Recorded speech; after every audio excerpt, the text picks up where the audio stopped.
നമസ്കാരം, Tirurangadi today news അപ്ഡേറ്റിലേക്ക് സ്വാഗതം. വാർത്തകൾ വിശദമായി.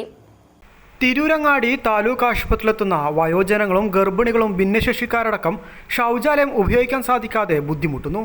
താലൂക്ക് ആശുപത്രിയിൽ 2020 PK അബ്ദുറബ്ബ് MLA ആയിരിക്കെ തിരൂരങ്ങാടി നഗരസഭ ജനകീയ ആസൂത്രണ പദ്ധതിയിൽ ഉൾപ്പെടുത്തി 10 ലക്ഷം രൂപ ചെലവിൽ പൊതു ശൗചാലയം നിർമ്മിച്ചിരുന്നു.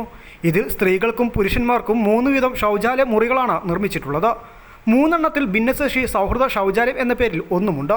മോർച്ചറിയിലേക്ക് വരുന്നവരും രോഗികളുടെ കൂട്ടിരിപ്പുകാരും ലാബിലേക്ക് പരിശോധനയ്ക്ക് എത്തുന്നവരും ഉപയോഗപ്പെടുത്തുന്ന ശൗചാലയമാണിത്. എന്നാൽ എല്ലാ ക്ലോസറ്റുകളും സാധാരണ ക്ലോസറ്റുകളാണ് ഉള്ളത്. ആശുപത്രിയിലെ ലാബിലേക്ക് പരിശോധനയ്ക്ക് എത്തുന്നവർ യൂറിൻ ടെസ്റ്റ് ചെയ്യുന്നതിന് യൂറിൻ എടുക്കാൻ ഇതിലേക്കാണ് വരാറുള്ളത്. എന്നാൽ പ്രായമായവരും ഗർഭിണികളും കാൽമുട്ടുവേദനയും മറ്റു ശാരീരിക ബുദ്ധിമുട്ടുള്ളവരും ഭിന്നശേഷിക്കാരും സാധാരണ ക്ലോസറ്റായതിനാൽ വളരെയധികം പ്രയാസം അനുഭവിക്കുകയാണ്. മാത്രമല്ല, വസ്ത്രം തൂക്കിയിടാൻ ഒരു ആണി പോലും ചുമരിലില്ല. 3 എണ്ണത്തിൽ ഒന്നെങ്കിലും യൂറോപ്യൻ ക്ലോസറ്റ് ആക്കണമെന്നാണ് ഇവിടെ എത്തുന്നവരുടെ പ്രധാന ആവശ്യം. ഭിന്നശേഷി സൗഹൃദ ശൗചാലയം എന്ന് പേരിട്ട് സാധാരണ ക്ലോസറ്റ് മാത്രമാണ് വച്ചിരിക്കുന്നത്.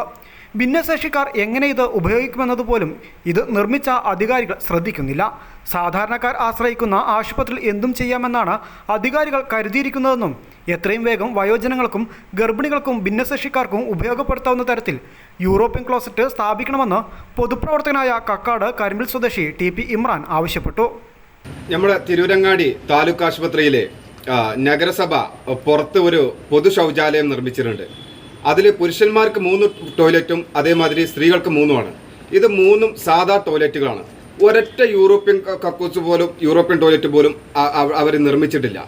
എന്തൊരു കഷ്ടമാണിത്. കാരണം എന്താ പറയാൻ കാരണം വെച്ചിട്ടുണ്ടല്ലേ, അവിടെ ലാബിൽ വരുന്നവരുണ്ട്, പ്രായമായവരുണ്ട്, മോർച്ചറി വരുന്നവരുണ്ട്. ഈ രോഗികളുടെ കൂട്ടിരിപ്പുകാർ ഇവരൊക്കെ വരുന്ന സ്ഥലമാണ്. അവിടെ ഈ കാലിന് വേദന ഉള്ളവർ ഇത്തരം ആളുകളൊക്കെ വരുമ്പോൾ അവർക്ക് ഇത്തരത്തിൽ ഇരിക്കാൻ ബുദ്ധിമുട്ടുണ്ടാവും. അപ്പോൾ അവിടെ ഒരു യൂറോപ്യൻ കക്കൂസ് നിർമ്മിക്കണം എന്നുള്ളത് ഏതൊരാൾക്കും അറിഞ്ഞ ഒരു സംഭവമാണ്. പക്ഷേ ഇത് മനസ്സിലാകാത്ത ഒരേ ഒരു ആൾക്കാർ ഈ തിരൂരങ്ങാടി നഗരസഭയിലെ ആൾക്കാരാണ്. എന്താ ഇവരൊക്കെ വീട്ടിലെ ടോയ്ലറ്റ് ഇല്ലേ? ഇവരൊക്കെ വീട്ടിലെ ടോയ്ലറ്റുകൾ ഏതെങ്കിലും ഈ യൂറോപ്യൻ കക്കൂസ് ഇല്ലാത്ത ഏതെങ്കിലും ഒരു ടോയ്ലറ്റ് അവർക്ക് കാണിച്ചു തരാൻ പറ്റുമോ?